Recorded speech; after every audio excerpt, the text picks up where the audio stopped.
moms talk, and a lot of times people will say, well, once my friend's child got a vaccine, they got a fever or they had a seizure. Can you talk about that a little bit? Definitely. So vaccines, like any treatment, have some side effects.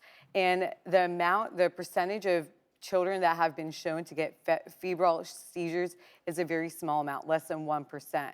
There are two types of vaccines that are available. There's MMR, the measles, mumps, and rubella vaccine. There's also a newer vaccine that came out, which is the measles, mumps, rubella, and the varicella, or the chickenpox vaccine, which is all in one dose. That second one, which I just referred to, has a higher percentage of febrile seizures within the first 5 to 12 days of getting the vaccine, but still it's a very small amount, less than 1%, 0.072% to be precise. Are there long-term risks after a child has a febrile seizure? There have been countless studies that have shown that there are no long-term risks in those febrile seizure in patients that do have febrile seizures. Febrile seizures are not uncommon in kids, and it can happen with any fever at all. And what you are doing with the vaccine is you're stimulating the immune system, and that can, of course, stimulate a febrile response. And these seizures are quite common, quite benign, although very scary.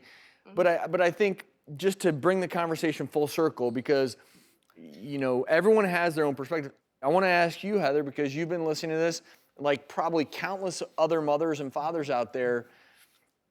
What are your thoughts just in listening to Dr. Kular and her perspective on vaccines?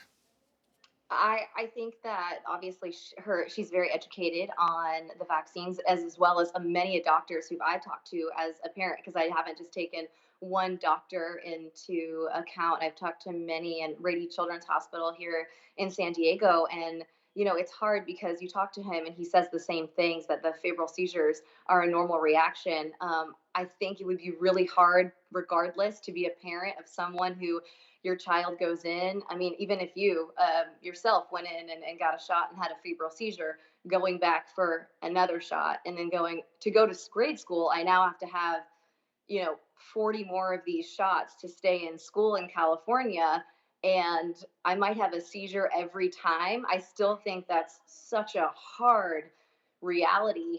I think Heather makes a good point. I mean, Heather is skeptical about vaccines, which I think everyone should be. I think you should be skeptical of anything you put in your body. And there's a difference, though, and Heather, I think, points this out, between being skeptical, which she is, as compared to being cynical, which I think the anti-vaccine groups are.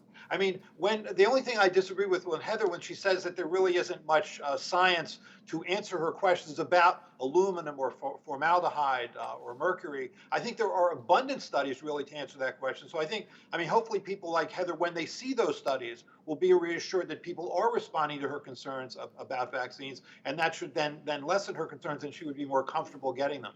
My daughter actually had a febrile seizure, so I saw that up close. It's certainly hard to watch, but it is, as you say, benign without any long-term sequelae.